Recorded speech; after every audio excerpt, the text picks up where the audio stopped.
Good Sunday morning and welcome to St. Petersburg, Florida. I'm Tampa Chris at Tampa Chris's EVs. Just wanted to bring you another site review here. Beautiful Circle K. Across the Gandy Bridge from South Tampa, this is Pinellas County. St. Petersburg, Clearwater, Largo, Kenneth City, Gulfport, all in the middle here. We are over by the St. Pete Clearwater Airport, the other airport, okay? Not Tampa International. It's on the bay, okay? Directly across from Tampa International, okay? Only a couple airlines fly in there, Allegiant Air being the big one. And takeoff and landings for Allegiant Air are probably 20 to 25 takeoffs and 20 to 25 landings every day. One or two Canadian airlines coming down from Halifax and Toronto and Ottawa. And so it's getting used more than you think. I think there are 2 million people come through there every year. So good amount, a lot of rideshare drivers. And I wonder where they go, because in this city where they are building charging everywhere, in this area is a small charging desert. And it's not just the airport, okay? Jabal Circuit, right directly across the street here, there's about 6 or 7 massive office buildings. They are a large circuit board company, Fortune 500 company. And right behind me down the street, Home Shopping Networks, just finishing up a 30-year run there and moving to New Jersey. But Foot Locker just opened there last month, moved their headquarters from Manhattan down here, about a mile away. Hotels, there's apartment complexes everywhere here. Talk about built up. We are on the bay. The bay is right over here, okay? Tampa Bay. And the Gandy Bridge is right there coming from South Tampa. And the Howard Franklin Interstate 275, you can't see it unless we're over on the road there, is right there and comes across. So high traffic, a lot of people, a lot of office buildings, all that stuff. And on top of that, we're in a Publix parking lot. Jan, why don't you show them that this is a Publix? Show them that it's a Publix right here. And I'll take the camera from you. And then we got a Publix, and there's a pizza place and a sports bar, and I saw a Mexican cantina. It just goes on and on. Anything that's Publix is gold around here. They are the king in the Southeast, okay? We scan back over here. There's some of the electrical units, but these are freestanding receptacles, all-in-ones. Okay, these are the Terra, ABB Terra 184s with the Rampo 300 cables with the boost function. And these are non-liquid cooled cables. And there's 2 dispensers, okay? No CHAdeMO, all CCS1. I'd like to see that. This is the 3rd of 4 Circle Ks that have charging since January 1st. Another one is being constructed as we speak on the other side of Tampa Bay, over in the Seffner Mango area. I just drove by that one yesterday. But all the other ones, the one in Tarpon's about 12 miles that way, and the other one in Bradenton, which is that way, about 25 miles, have CHAdeMO. And it makes no sense to me, since I've been going a little crazy being the EV enthusiast here. We are constantly seeing CHAdeMO still being put in. And the one car that I do not see out in the wild like everything else here is the Nissan Leaf. I mean, they've made a gazillion of them every year for like 15 years, and I don't see them at the charging station. I've seen one Leaf at a charging station, and he wasn't even charging. Blows my mind. I see Hummers every day. I see Lucids, Polestars, Rivians, Cadillacs, Kias, Hyundais, of course the Volkswagen ID4 and the Buzz. I see a bunch of ID Buzzes out in the wild now, but you don't see the Leafs.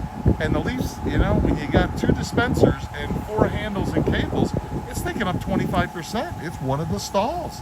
And I just don't get it. And they're starting to realize that now with these newer installs, that they are putting in just CCS1, and sometimes even the NACS cables, the Tesla plug. So we're liking to see that with a nice combination. But the one thing here is there's only 2 dispensers. The other 2 locations, and I know they did this in North Carolina. Let me back up here a little bit. in North Carolina is they put the conduits and the bollards in for another 2 dispensers. And they did not do that here. They didn't have the room. They did it at the other 2 locations in Bradenton and Tarpon here, where essentially they just have to drop in the dispenser and the conduits are already there, and they just have a metal plate on the concrete there, or the tar, and they have the bollards up and they're painted and the spaces are in. So they're ready for expansion right off the bat, which was very smart, very proactive, very proactive. These 180s are great units. My car, I got here at 42% state of charge, and mine starts scaling back after about 38, 39%, and it pulled 137 right off the bat, which I thought was great, you know? Not everybody's gonna have the 350 and 400 kilowatt chargers. So these are really nice, and you got a small screen on them, nothing super fancy or anything like that, but they work, and the cables are great. And you can see how, it's got it's got basic cable management. It's got the cable attached to the top of the dispenser there, and it holds the cable. It's off the ground, it's clean, it's nice. Everything's new here, so that helps too.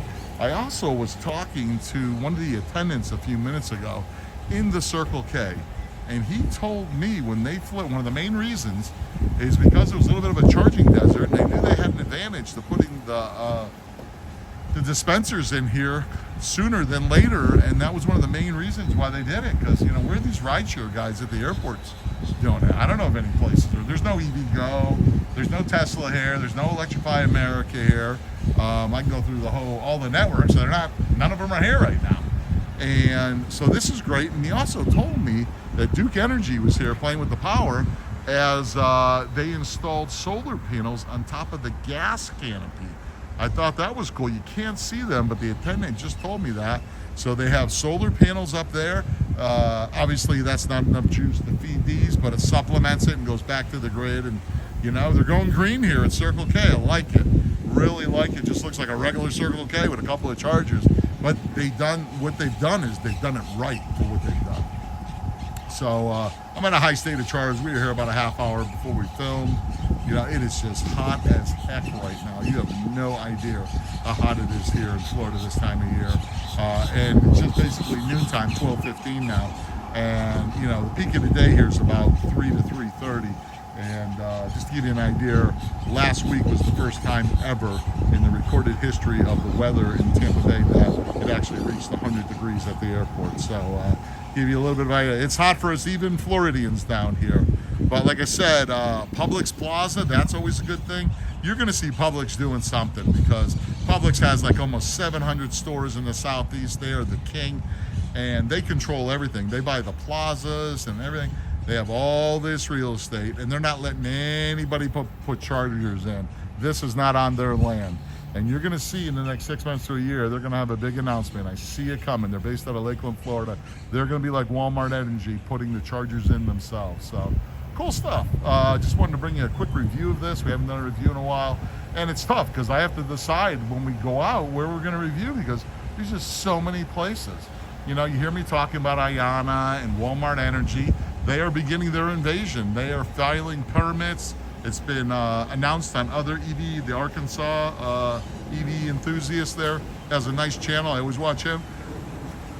They've announced 5 sites already for Walmart Energy, 5 Walmarts that they're putting the fast chargers in. And Ayana already has 4 sites. I've been to one of them. They've already started construction down in Bradenton at a Wawa's, and they are doing canopies with theirs.